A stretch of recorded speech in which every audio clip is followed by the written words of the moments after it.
À bras-le-corps, un autre regard sur le handicap.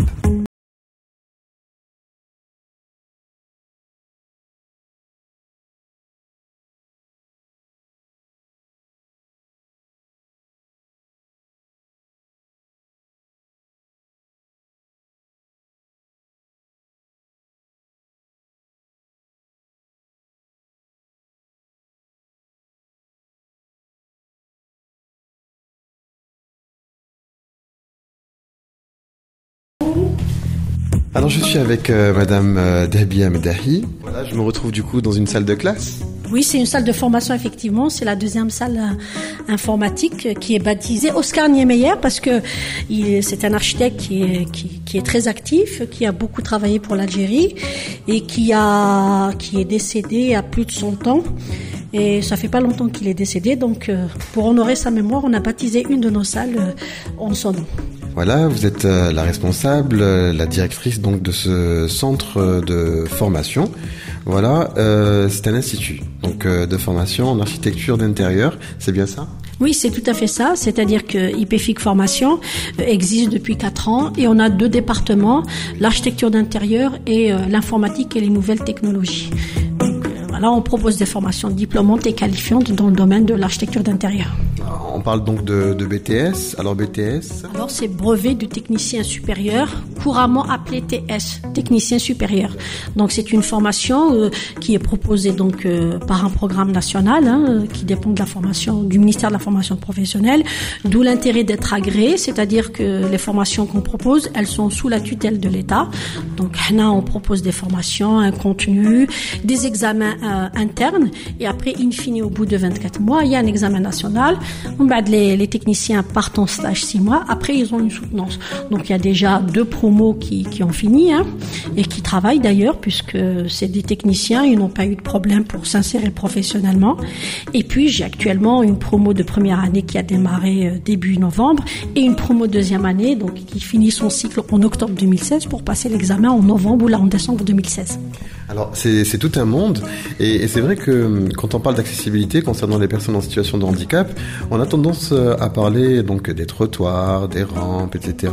Et généralement, on se dit que l'accessibilité s'arrête au pas de la porte. Alors que à l'intérieur, eh bien, c'est aussi tout un univers, voilà, que vous avez pris en considération lors de vos formations. Donc, vous avez tout à fait raison. Alors, ce que vous décrivez est juste à double titre. Le premier titre, c'est que on sépare l'espace public de l'espace privé. D'ailleurs, même la fameuse norme NA26, elle s'occupe plus de l'espace public que de l'espace privé. Ça, c'est une chose.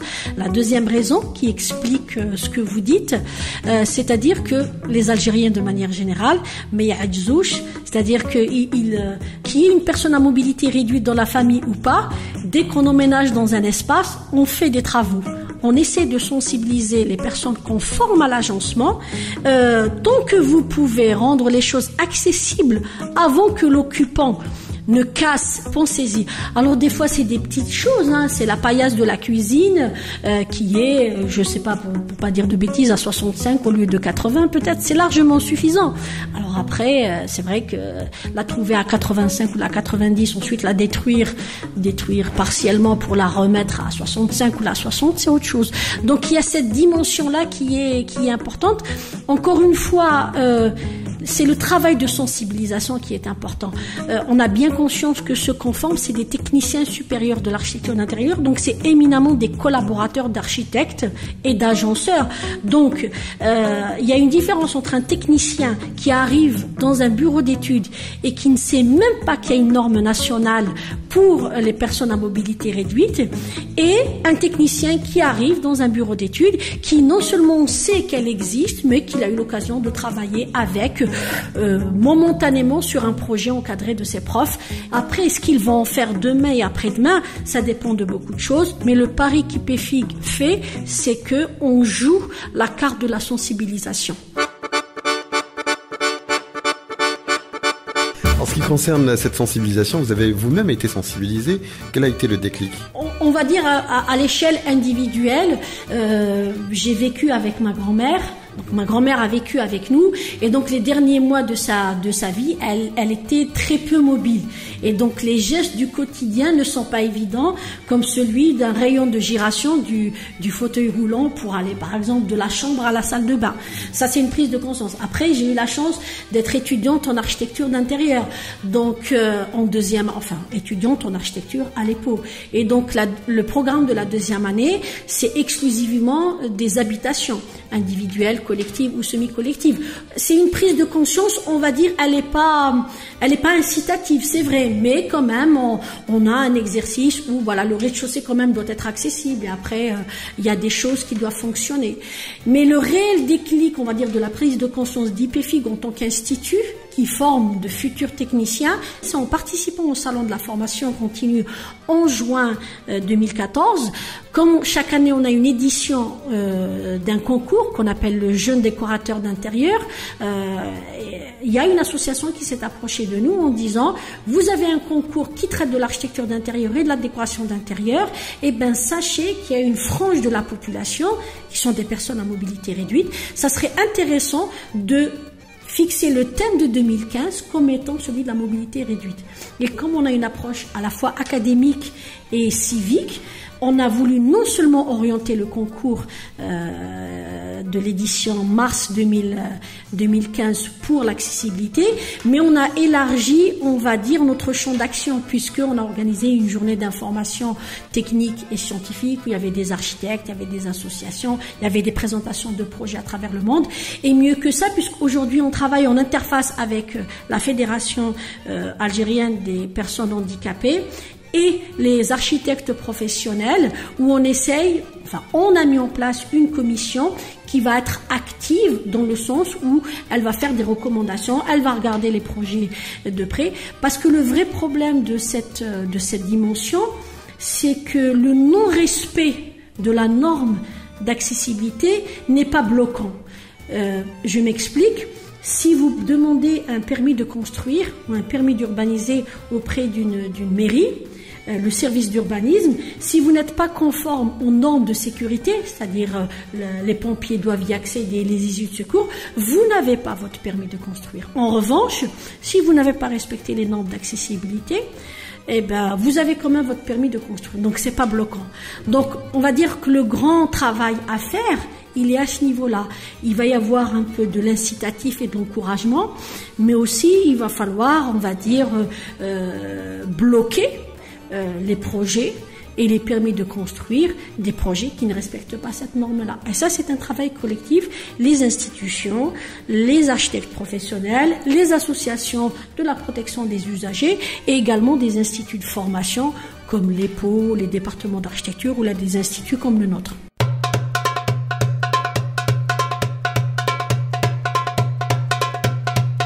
Voilà, là j'ai la chance d'être avec des étudiants au niveau de l'Institut et puis on va pouvoir un petit peu faire connaissance avec eux et on va commencer à aller de droite à gauche, honneur aux filles. Comment ça va? Bonjour. Tu t'appelles comment? Je m'appelle Ikram. Ça va, t'apprends beaucoup de choses? Oui. Ok, allez on continue, comment ça va toi? Ça va, super. Et vous? Très très bien, tu t'appelles comment? Iman, deuxième année. La Mariam. Voilà, BTS en architecture d'intérieur. Deuxième année. Lilia Bourras. Moi aussi je suis en deuxième année. Ça se passe très bien aussi. Bonjour, moi c'est Amin. Moi je m'appelle Elio Mathias. Moi c'est Ryan Abouchawish. Je suis en deuxième année architecture. Tahar Yassine qui font deuxième année architecture. C'est toute la classe qui est réunie. C'est toute la classe. Alors là, c'est la pause, je pense. Hein. Vous étiez, qu'est-ce que vous étiez en train de faire là tout de suite? On était sur Revit. C'est un logiciel, voilà. C'est un logiciel de 3D. Donc on était en train de faire un exercice. Sur les sites topographiques. Et alors, avant d'entamer le sujet, en tant qu'étudiant, qu'est-ce qui vous a poussé à entreprendre ces études-là? La passion de l'architecture et de l'intérieur en même temps. Le design et tout ce qui va avec, la décoration. Il y a le côté aussi artistique. Voilà, exactement, effectivement, il y a le côté artistique parce qu'on s'occupe de chaque petit détail d'un intérieur, des maisons, d'un magasin, d'une entreprise, des sièges, ça dépend. Voilà. C'est notre travail. Ouais. Alors, est-ce que vous sentez qu'en étant de futurs techniciens, que vous avez aussi une responsabilité, vous allez peut-être avoir un impact sur des futures constructions On l'espère bien, on veut bien changer les choses, oui. Surtout en Algérie. Il y a un manque d'architectes d'intérieur, déjà il n'y en a pas beaucoup. On est parmi les premiers qui font ça. Donc du coup on espère vraiment changer beaucoup de choses pour améliorer déjà notre pays et le style standard surtout, voilà. On est en manque de folie, de modernité et d'artistes plutôt, on est en manque d'artistes. All right. Alors, vous avez, durant votre formation, participé donc à un concours, vous avez été sensibilisé à cette fameuse norme. Est-ce que vous pouvez nous en parler ? Bon, alors déjà, on avait commencé avec notre prof de dessin. Elle avait demandé à faire des recherches sur le sujet et tout ça. On a chacun choisi un espace dans un intérieur, vu que notre travail c'est ça, c'est l'architecture d'intérieur et tout. Donc par exemple moi, j'ai fait avec ma binôme. On a fait le salon, salle à manger et le confort intérieur. Et bon, pour ça, déjà, on a su que c'était un peu différent par rapport aux personnes normales, qu'il fallait vraiment s'adapter à... On est plus intéressé par rapport aux meubles. Donc du coup, on a su que on pouvait vraiment avoir des meubles qui conviennent au confort des deux personnes. Donc du coup, ça c'était vraiment sympa à faire. On a créé des meubles, un intérieur assez sympa, le salon, comme la cuisine aussi. Voilà. Moi et mon binôme, on a fait déjà une cuisine et une salle de bain avec des meubles ajustables comme le plan de travail. Moi j'ai pris avec ma binôme les sanitaires et la salle de bain aussi. Concernant comme les sanitaires dans les dimensions et tout. Il faut agrandir pour que la chaise tourne et tout. On a appris comment rendre l'espace accessible pour les PMR en touchant à les hauteurs des objets. Par exemple, les cuvettes des sanitaires, on doit les réduire. Les appuis, beaucoup d'appuis dans les sanitaires parce que c'est un espace où il ne peut pas être accompagné là-dedans. Donc voilà, on pense à tout pour mettre le monsieur, dame handicapé à l'aise. Voilà. Toi, comment tu as vécu personnellement, on va dire, cet exercice, cette sensibilisation ? Alors moi, je l'ai pris très à cœur parce que je trouve qu'on doit penser aux personnes handicapées. L'handicap, ça concerne pas que les personnes en chaise roulante ou les personnes aveugles. Il faut aussi penser aux femmes enceintes, aux enfants. Il faut faire attention aux marches. Moi, j'étais très touchée par l'atelier. Donc, on était nombreux à ne pas être au courant de cette réglementation. Donc, ça nous a permis à tous de s'impliquer beaucoup plus dans nos projets futurs et nos exercices au niveau de l'Institut. Pour moi, c'était très intéressant parce qu'on se penchait pour l'égalité des droits des PMR et pour un confort optimal. Donc, on s'est donné tous à fond dans cet atelier. On remercie les professeurs et les responsables pour ça. Merci tout le monde. Quand on travaillait sur les projets, donc on prenait pas en considération les PMR. Maintenant, donc c'est grave et donc à chaque fois qu'on travaille sur un projet, on doit prendre en considération l'accessibilité pour les PMR. Voilà.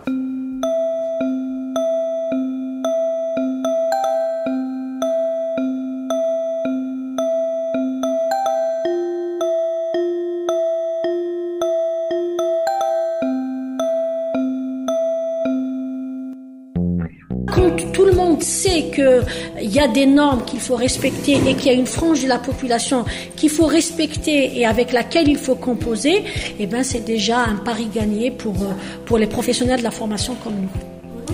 Déjà on commence à remarquer le manque d'application de cette c'est ça, dans la vie courante et tout, dans les structures publiques, etc.